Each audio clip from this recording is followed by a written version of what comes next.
"You always find me." That's what she said the first time I really noticed her. And maybe she was right. I wasn't looking, not in the usual sense, but somehow, there she was again, in the half-lit hallway of the old apartment building, balancing a grocery bag that looked too heavy for one arm. Her name was Elena. Mid-40s, maybe, a neighbor I'd seen enough times to know her footsteps on the stairs. She had that air about her, the kind that made people straighten their shoulders when she passed. Not because she demanded it, but because she carried herself like someone who had already lived through the weight of a few storms. I was just the guy upstairs, 23, renting a room that smelled faintly of paint and old wood. Not her equal, not her friend, at least not yet. But I couldn't stop myself from reaching out when her grocery bag threatened to rip. "Let me," I said, my voice steadier than I felt. She didn't look at me right away. Her lips pressed together like she was about to argue, then softened. She handed me the bag, and her fingers brushed mine. Just a second, maybe less. But it was enough to lodge something deep in my chest. The hallway was too quiet after that. I kept waiting for her to say more, but she didn't. She only unlocked her door, pushed it open, and nodded toward the inside. "Just leave it on the counter." The apartment smelled like coffee gone cold and faint perfume clinging to curtains. A book lay open on the table, pages face down, as if she'd been caught reading and forgot to return. I set the bag down and straightened, unsure if I should linger or leave. "Thanks," she said finally. Her voice was low, almost tired, but there was a thread of warmth under it. I should have gone. I knew that, but I didn't. My shoes stayed planted on her floor like they belonged there. "You read a lot?" I asked, nodding at the book. Her eyes lifted to mine, brown, steady, with something in them that felt like both warning and invitation. "When there's time." I nodded, too quickly, and shoved my hands into my pockets. The silence stretched between us, thick as the late summer heat outside. She turned back to the counter, fingers brushing over the paper bag, as though she needed something solid to hold. "I shouldn't be doing this," she murmured. I almost thought I misheard. My throat tightened. "Neither should I." She froze then, her shoulders sharp against the dim kitchen light. When she turned, there was a flicker in her eyes. Hesitation, curiosity, maybe even fear. I realized I was holding my breath. My pulse was louder than the city noise filtering in through the open window. She stepped closer, not much, but enough that I could smell the faint trace of her perfume. Floral, grounded, older than the kind girls my age wore. My hand brushed against the counter edge, searching for something to anchor me. "Elena," I said, the name tasting unfamiliar and dangerous on my tongue. She didn't flinch. Instead, her lips parted as though to speak, but no words came. Just a look. Longer than it should have been, heavier than I was prepared for. And then she said it again, softer this time, like a confession meant only for me. "You always find me." And I heard my own voice answer before I could think, low and certain. "And I always will." The silence that followed wasn't empty. It was alive. Then her hand, trembling just slightly, brushed mine again. Not by accident this time. The bag of groceries should have been my cue to leave. A neighborly favor, nothing more. But Elena didn't move toward the door, and I didn't step back toward it. There was something dangerous in the quiet between us. Not the kind of danger you could see, but the kind you felt, like a match waiting too close to dry paper. She broke it first. "You shouldn't be here." Her tone wasn't sharp, not even firm, but the weight of it pressed against me. I nodded, pretending to agree, though my feet didn't shift. I know. That was the truth. She wasn't just a woman in the same building. She was the building manager, my landlord, technically. Twice my age, carrying years I hadn't lived yet. That alone made everything about this moment wrong. But wrong didn't feel enough to make me stop. Her fingers lingered on the bag, pulling out a carton of milk she didn't open. She set it on the counter, turned it in place over and over, as though it could explain what words couldn't. "I don't usually let people in here," she admitted. I caught the faintest edge in her voice, like it cost her something to say it. That vulnerability slipped under my skin. She wasn't the kind of woman who shared easily. Even I had noticed that in passing, watching her move through the hallways like she carried invisible walls. And yet here I was, standing in her kitchen. My chest tightened. I wanted to ask why she let me in, but the question stayed lodged in my throat. Instead, I noticed things I shouldn't. The way her left hand curled when she wasn't using it, as though she'd trained herself to hold back from reaching. The fine lines near her eyes that deepened when she looked away too quickly. The half-drunk glass of wine by the sink, forgotten hours before I knocked. "Rough day." The words slipped out before I could stop them. Her eyes snapped to mine, startled, as if I'd caught something she meant to hide. But then she exhaled, slow, defeated. "Every day feels rough lately," she said. She looked past me then, toward the open window, the faint sound of traffic rising up. "Divorce papers finally went through last week." Something in my chest lurched. I shouldn't have felt relief, but I did. Relief tangled with guilt, hot and sharp. "I'm sorry," I murmured. Her lips curved into something that wasn't quite a smile. "Don't be. He hasn't been here in years." For a moment, neither of us moved. The city hummed beyond the glass, but the air in her kitchen was thick enough to drown in. I shifted, half turning like I'd finally found my exit. But her voice stopped me. "Stay. Just a little longer." Her hand found my arm, not firm, but enough. My skin burned under the lightest touch. I looked down at where her fingers rested. My words balanced at the edge of recklessness. Something I shouldn't say, something that could tip everything past the point of return. And still, I almost said it. Her hand still rested on my arm when I told myself to step back. Just a step, just enough space to remember who she was and who I was not. But I didn't move. The air between us was too sharp, too alive. I could smell the faint citrus on her skin, the wine she hadn't finished, the soft perfume that lingered like memory. "Elena," I said, softer than I meant to. She looked up at me, steady, as though waiting for something I couldn't quite give. "I shouldn't," I started, but the words tangled. "Neither should I," she finished. We might have stayed suspended like that forever if not for the sudden buzz of her phone on the counter. It startled both of us, sharp in the silence.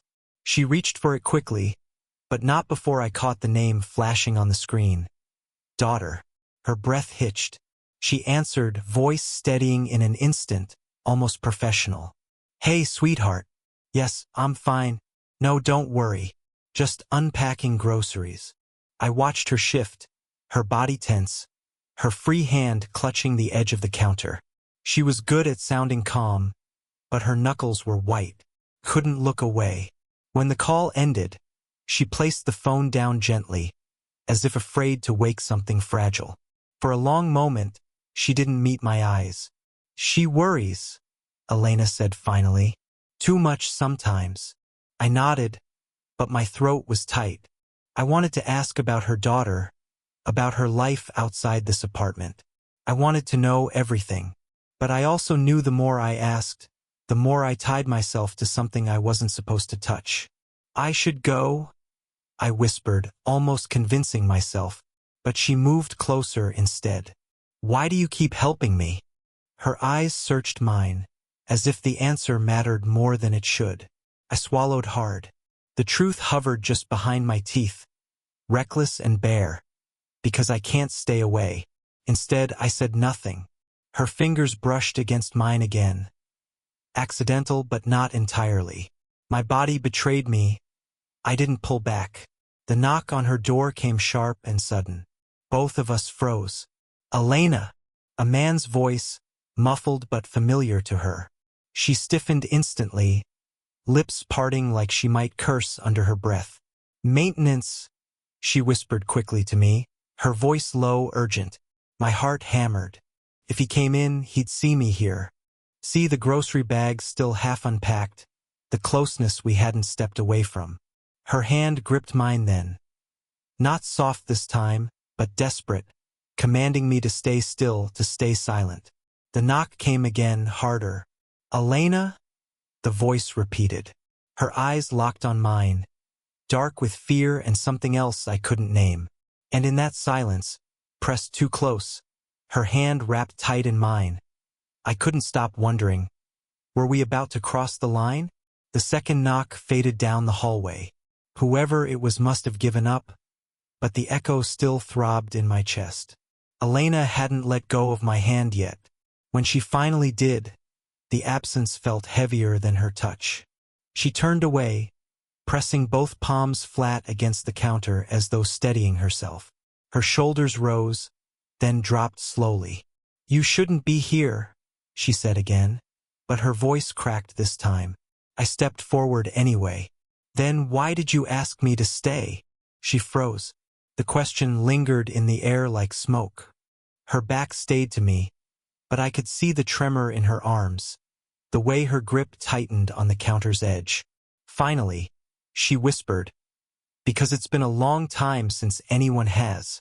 The words landed like a confession she hadn't meant to say aloud. I should have left then, given her the dignity of silence. Instead, I moved closer, until I could see the faint sheen of tears in her eyes, reflecting the dim kitchen light. "Elena!" My voice broke on her name. "I don't know how to stop noticing you." She turned then sharply, as though I'd struck something deep inside her. Her eyes searched my face, desperate, questioning. "Do you have any idea how dangerous it is to say that?" I almost laughed, nervous, raw. "Every second I spend here feels dangerous." For the first time, she didn't try to deny it. She stepped toward me, slow, deliberate. We stood too close again, the silence between us humming louder than words. "You're too young," she said finally. Her tone was half warning, half plea. "Maybe," I admitted, "but I don't care." The honesty startled even me. It slipped out before I could weigh it, but I didn't take it back. Couldn't. Her breath caught. I saw it. The way her lips parted, the way her hand twitched at her side as though it wanted to rise but didn't dare. "I ruined enough already," she whispered. "I can't ruin you too." The rawness in her voice cut deeper than anything else. She wasn't protecting herself. She was protecting me. "Elena," I said softly, "you're not ruining me." The silence that followed was unbearable.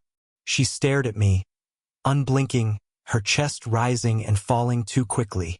I thought she might push me away, finally slam the door shut. Instead, her hand lifted, slow, uncertain, until her fingertips hovered near my face. Close enough for me to feel the heat, not close enough to touch. I leaned forward without thinking, caught between fear and need. Her eyes widened. She didn't pull back. The space between us thinned to nothing. And then, she whispered, so low I barely heard it, "What are we doing?" The question shattered the silence, leaving us standing in its wreckage. Neither of us answered. Her question hung in the air, "What are we doing?" But neither of us answered. Not then. Not until the past found its way between us. The buzz of her phone returned, sharp against the thick silence. This time she didn't move fast enough. The screen lit up where it lay on the counter, and my eyes caught the name before I could stop myself. Daniel. My stomach twisted. Not because of the name itself, but because I knew it. I swallowed hard. "That's your son, isn't it?" Her head snapped toward me, her expression tightening like a door slammed shut. "You shouldn't." "I know him," I blurted, the words tumbling out. "We went to school together. Same year, same class." The silence that followed was deafening. Her face drained of color, and for a moment she looked years older. I took a step back, shame clawing at my chest. I didn't realize until now. She closed her eyes, pressing her fingers to her forehead as though the weight of the revelation was too much to bear. "God!" The word cracked out of her. Fragile, hopeless. Memories rushed in. Daniel in the back of the classroom. Daniel laughing with friends while I sat a row ahead. I'd been to his birthday once, years ago. His mother hadn't been there that day, working, someone had said. I never thought much of it. And now here she was, standing in front of me, not as his mother but as Elena.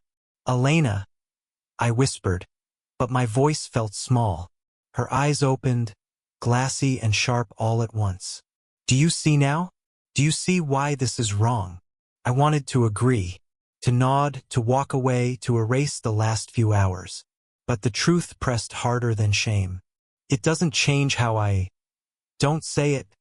She cut me off, voice trembling. Please, don't. Her hands shook as she reached for the phone, locking it quickly as if shutting down the connection. She turned her back to me, but I saw the way her shoulders shook, the way she gripped the counter like it was the only thing holding her steady.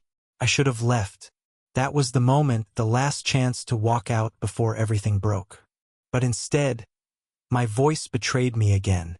All it does is explain why I noticed you before I even understood why. You were always there, in pieces, his laugh, the way he spoke about you, the quiet pride in his voice. I just didn't realize it was you.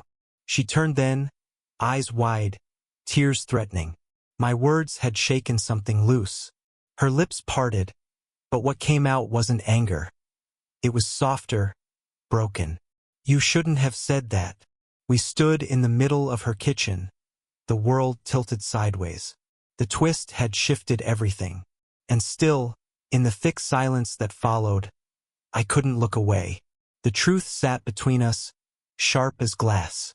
Daniel's name had torn through whatever fantasy we had built, and now there was no pretending. Elena wiped at her eyes quickly, as if she could erase what I'd seen. You need to leave, she whispered, her voice frayed. I stepped forward, helpless. If I leave now, it won't change what's already happened between us. Her head lifted, eyes locking on mine. Furious, desperate, aching. Nothing has happened, she said too quickly. Like if she repeated it enough, it might become true. But we both knew better. I swallowed hard. Elena, I can't keep pretending I don't feel this. Every time I hear your door close, every time I pass you in the hall, it's like I can't breathe until I see you again. She shook her head, but the tears betrayed her. You're too young. My son's age. God, don't you see how this looks? I don't care how it looks, I said, my voice breaking. I care about what it is. The silence that followed was brutal. She pressed her palms flat against the counter again, trembling. You think this is something new? Some wild idea you stumbled into? Her voice cracked, raw. Do you know how many nights I've stood by my window, hearing your footsteps upstairs, telling myself not to think about it? Her confession stunned me. For a moment, I couldn't breathe. So you feel it too. She closed her eyes, defeated. That doesn't mean we can. I moved closer, slow, deliberate. I didn't touch her. Just let the space narrow until the heat of her body brushed mine. Then tell me to go, Elena. Really tell me. Don't whisper it like you hope I won't listen. Her eyes opened, wet and shining. She stared at me for what felt like forever. And then, instead of words, she reached for me. Her hand trembled as it rose, fingertips grazing my cheek like she was afraid I might vanish. My breath caught. I leaned into the touch instinctively, the world narrowing to that one fragile connection. This is a mistake, she whispered. Maybe, I whispered back, but it's ours. Her lips parted as if to argue, but no words came. The weight of everything, her fear, my longing, the years stretched between us, pressed in all at once. And then she let herself close the distance. The kiss wasn't perfect. It wasn't even steady. It was desperate, trembling, raw. Years of silence and months of unspoken tension crashing into a moment we couldn't undo. When she finally pulled back, her forehead rested against mine, her breath uneven. What happens now? she asked, voice breaking. I didn't have the answer.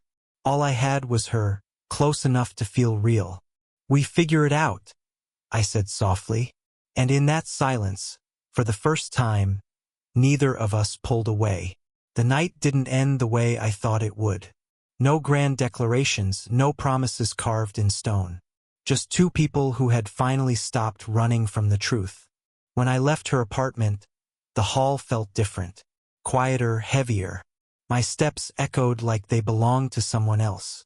I knew that if anyone saw me slipping out of her door, everything would unravel. But for once, I didn't care. Elena had kissed me. Not as Daniel's mother. Not as the landlord. Not as someone who shouldn't. She kissed me as herself. Tired, vulnerable, alive. And I had kissed her back, knowing the cost. The days that followed weren't simple. We didn't suddenly become fearless. We spoke less in the open, our conversations careful in the hallways, polite when others were near. But behind closed doors, the truth was different. We talked late into the night, shared stories about the lives we hadn't told anyone else. She told me about the marriage that had died long before the papers were signed. I told her about the loneliness I'd been carrying without naming it. What changed wasn't the world around us. It was us. For her, the walls she'd built began to soften. She let herself laugh again, let herself be seen without apology. For me, it was realizing that love wasn't always clean or safe or easy. Sometimes it came wrapped in risk, in silence, in fear of being found out. But that didn't make it less real. There were moments we almost gave in to guilt. Times she pulled back, whispering Daniel's name like it was a reminder carved into stone. Times I wondered if I was stealing something that didn't belong to me. But every time we drifted, something pulled us back. A glance, a touch, a line spoken too softly to ignore. We didn't solve everything. We didn't need to. What mattered was that we stopped lying to ourselves. The night she finally said, "You always find me," I realized what had changed. She wasn't saying it like a warning anymore. She was saying it like a truth she had finally accepted. And my answer would never change. And I always will. Maybe the world wouldn't understand. Maybe her son never could. Maybe we'd carry the weight of this choice forever. But love, real love, wasn't about being understood by everyone else. It was about being seen by the one person who mattered. And in the end, that was enough.